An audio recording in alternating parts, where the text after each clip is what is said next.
افق T V میں خوش آمدید۔ میں ہوں آپ کا ہوسٹ اشرف شکوری اور آپ دیکھ رہے ہیں life coaching with doctor Rashid Mahmood صاحب۔ ناظرین، ہم جب بھی کسی معاملے کو دیکھتے ہیں، کسی بات کو سوچتے ہیں یا کسی کام کو دیکھتے ہیں تو ہم ہمیشہ اس کے نیگیٹو پہلو پہ زیادہ فوکس کر رہے ہوتے ہیں۔ تو آج اس جو سیشن ہے اس میں ڈاکٹر راشد صاحب کے ساتھ جو ہم ٹاپک ڈسکس کرنے جا رہے ہیں وہ یہی ہے کہ نیگیٹیوٹی سے بچنے کا کوئی آسان گر جو ہمیں یہ بتانا چاہیں گے۔ تو ویلکم ٹو افق ٹی وی ڈاکٹر صاحب۔ تھینک یو جی سو مچ سر، کیسے بچا جا سکتا ہے اس نیگیٹیوٹی سے، اور اس نیگیٹیوٹی کو اگر ہم نے پازیٹیوٹی میں بدلنا ہو تو اس کا کوئی ہے طریقہ؟ دیکھیے، کوئی بھی ایسی بیماری نہیں ہے دنیا میں جس کا علاج نہ ہو، اور کوئی بھی ایسی چیز نہیں ہے جس کا حل ممکن نہ ہو۔ اسی طرح یہ ایک نیگیٹیوٹی بھی، اسے آپ مسئلہ بھی کہہ سکتے ہیں اور بیماری بھی کہہ سکتے ہیں۔ اصل میں سائنٹیفیکلی اگر دیکھا جائے تو بچہ جب پیدا ہوتا ہے تو اس کو قدرت کی طرف سے 3 خوف ماں کے پیٹ سے لے کے وہ جنم لیتا ہے۔ ایکسپرٹ بتاتے ہیں ایک اس کو گرنے کا ڈر ہوتا ہے، ایک اس کو دم گھٹنے کا ڈر ہوتا ہے، ایک اس کو اونچی آواز سے شور سے ڈر لگتا ہے۔ یہ 3 فیئر ہیں جو وہ ماں کے پیٹ سے لے کے پیدا ہوتا ہے۔ باقی 150 سے زیادہ فیئر ایکسپرٹ بتاتے ہیں جو معاشرہ، ماں باپ اور استاد اس میں انجیکٹ کرتے ہیں۔ ان میں 2 فیئر بہت بڑے ہیں، ایک ہے فیئر آف ریجیکشن اور ایک ہے fear of even success. Fear of success یہ بھی ایک فیئر ہے، یہ اس میں خود بھرے جاتے ہیں۔ اب بچپن سے بچے کی ابتدائی طور پہ جو ہی وہ کرالنگ سے ایریکشن کی طرف، سٹینڈنگ کی طرف آتا ہے، اس میں ہم لوگ fear of rejection, fear of failure بھرنا شروع کرتے ہیں۔ مثلا وہ کھڑا ہوا ہے، کوئی چیز اٹھانے لگا ہے، نہ اٹھانا، یہ نہیں تم اٹھا سکتے، گلاس ادھر رکھ دو، یہ تو تم سے ٹوٹ جائے گا، تم یہ نہیں کر سکتے۔ پھر وہ جو بڑا آئے گا، پہلی کلاس میں ڈرائنگ کا کام لے کے، یہ تم سے نہیں بننی، کوئی بات نہیں، ماں کہتے مجھے دو، میں یہ بنا دوں، تم سے یہ سیب نہیں بننا، یہ ایسے بنتا ہے۔ اب اس کے ذہن میں ہم آہستہ آہستہ بڑے پیار سے بٹھاتے چلے جاتے ہیں کہ تم یہ کام کرنے کے قابل ہیں۔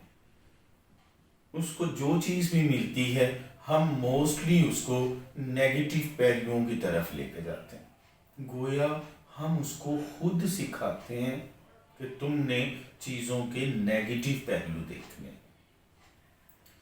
موم بتی چل رہی، پیچھے یہ تم پہ گر نہ جائے، اس کے شعلے کو نہیں ہاتھ لگانا، اس نے لگانا ہی نہیں۔ چھوٹا بچہ تو ہر چیز کی آبزرویشن کی طرف ہوتا ہے، اسے ٹافی دیں، کوئلہ دیں یا ہیرا پکڑا دیں، اس نے اس کو پکڑنا بھی ہے، اس کو ٹھوک کے بھی بجا کے دیکھنا ہے، پھر اس کو زبان سے اور دانتوں سے بھی دیکھنا ہے۔ اب یہ آپ کا ہے کہ آپ اس کو چیز ہی وہ دیں جو ٹھوکنے پہ اور اس کے منہ پہ اس کا نقصان نہ پہنچائے، تاکہ ہمیں اس کو روکنا نہ پڑے اور فیئر بھی۔ اب دیکھیے انٹرنیشنلی ٹوائز وہ الاؤ کرتے ہیں جو اس بچے کی ایج کے مطابق ہو۔ موسٹلی ٹوائز پہ لکھا ہوتا ہے 3+، دیٹ مین کہ یہ 2 ایئر کے بچے کو مت پکڑائیے۔ 2+ لکھا ہوا ہے، اس کا مطلب ہے وہ 1 سال کے بچے کے لیے نہیں ہے۔ ہم پہلے تو ٹوائے خریدتے ہوئے اس چیز کا خیال ہی نہیں رکھتے، پھر جب ہم اس کو 1 سال کے بچے کو ایک چھوٹی سی گاڑی دے دیتے ہیں اور پھر وہ جب منہ میں ڈالنے لگتا ہے ہمیں لگتا ہے کہ یہ اس کا پہیہ اپنے منہ میں لے جائے گا، پھر نہ دے دو، اس سے چھینتے ہیں، تو وہ فیئر خود بخود اس میں جانے لگتا ہے۔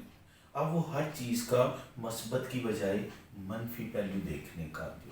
اب جب وہ بڑا ہوتا ہے تو پھر اس کو جو چیز بھی سامنے آئے گی، جس چیز سے بھی اس کا واسطہ پڑے گا، وہ ڈیفینیٹلی آخر کار کرتے کرتے اس کی سوئی ٹک ٹک ٹک ٹک کرتے کرتے نیگیٹو پہ جا کے کھڑی ہوتی ہے۔ اب یہ وہ عادت ہے جو اس نے بچپن سے آہستہ آہستہ سیکھی، اور یہ آہستہ آہستہ سیکھی ہوئی عادت کو ختم کروانے کے لیے ہمیں اسی طرح اس کی ری شیپ مائنڈ فارمولے پہ اور ری شیپ میتھڈ پہ جانا پڑے گا۔ جیسے پیر وارث شاہ نے ایک بڑا خوبصورت مصرع کہا تھا کہ وارث